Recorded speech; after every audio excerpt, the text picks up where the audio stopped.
last episode, we covered what was happening in the primordial world of Azeroth.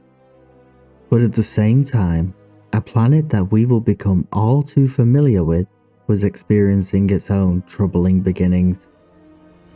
This planet is named Draenor, known by some of its denizens as the Sunstone. So come, take a seat by the fire as we explore the origins of this alien landscape. Draenor was a planet suffused with an incredible amount of spirit. And unlike Azeroth, it had no world soul to consume it. In stark contrast, this world's elements would be in a state of absolute tranquility. The perfect world for life to flourish on, and so it did, on a monumental scale.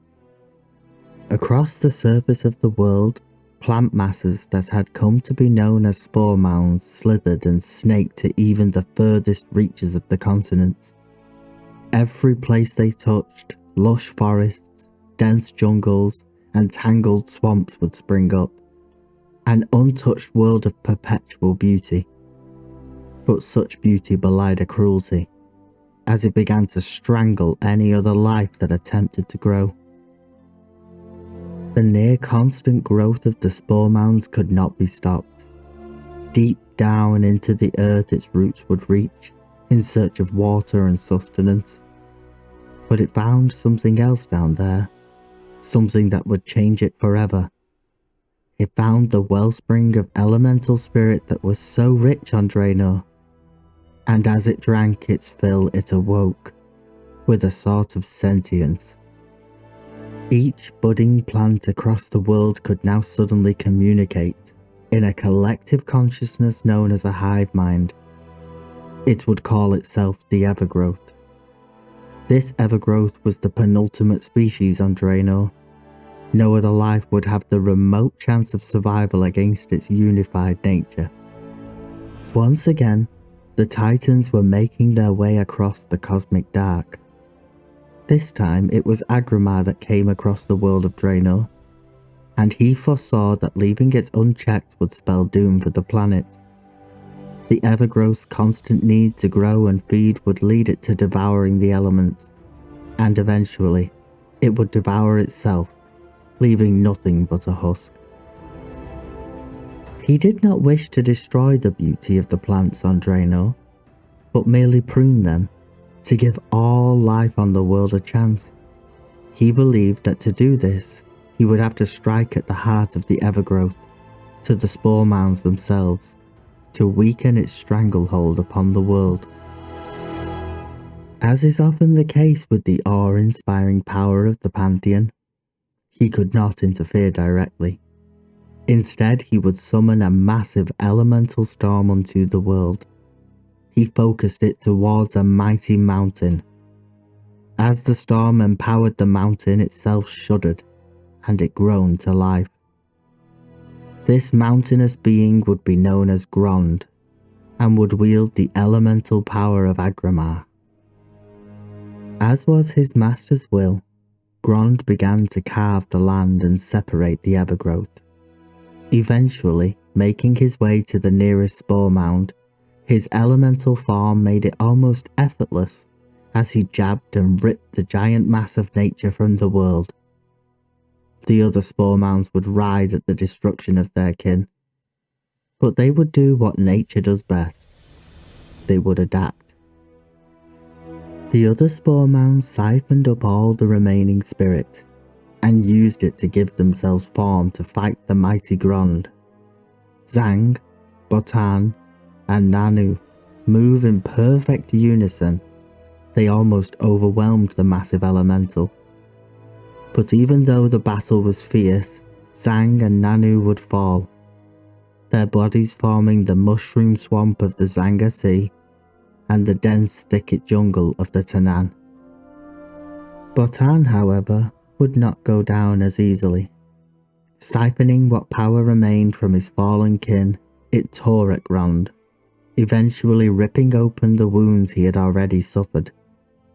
He would then collapse, his body forming a new mountain range. Like a fire making room for new growth, All of the death and destruction caused new life to be born from the seeds and the elements. The greatest of these two species were the mighty Genosaur, born from the spore mound, and the Colossals, born from elemental boulders of Grond. These children of the gods continued to wage war against each other endlessly. Some primal instinct in each of them would not give way to opposition. Agromar would continue to aid these children of Grond. He empowered the Colossals, forging them armor and granted them power and resilience. He saw these elemental children as hope for the world, that perhaps the strangle of the Evergrowth would not always persist. Agromar would be called away, however, to more pressing matters. This was the moment he sensed the death of the Constellar that we covered in the first episode. The moment he would find out about Sargeras's betrayal. The Colossals were left on their own to combat Bhutan. They did not know that Agromar would be unable to return, and so they continued on. The world now suffered a ceaseless war between plant and elemental, each new battle giving way to new forms of life. These smaller species began to arise, from the still mighty Magneron that did not feel the same loyalty to Agromar as their progenitors, to the Podlings that developed a whole culture of their own.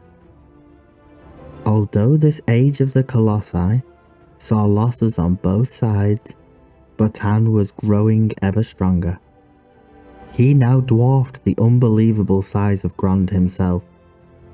The Colossi commanded their lesser kin to join them in their fight, but they refused, and thus the end was in sight for these mighty beings.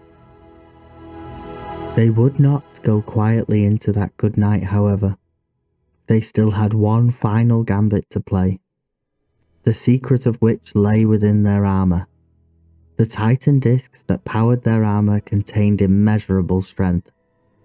They lured Bhutan out and rushed him down, each one piling onto his massive form. In a display of their own unity, they channeled the power of the Titan discs through their body. The explosion was devastating. It was mutually assured destruction, and pieces of both the Colossi and the Spore Mound were flung to the far reaches of the world. But it was done. No longer would one of the forces hold dominion. Life could find the balance once more. The Spore Mounds had one final gift for the world, however. From their corpses, spores suffused with the spirit energies that once gave them sentience morphed and changed the life all across the world. The elementals that came into contact with it turned to flesh, and the descendants of Grond were no exception.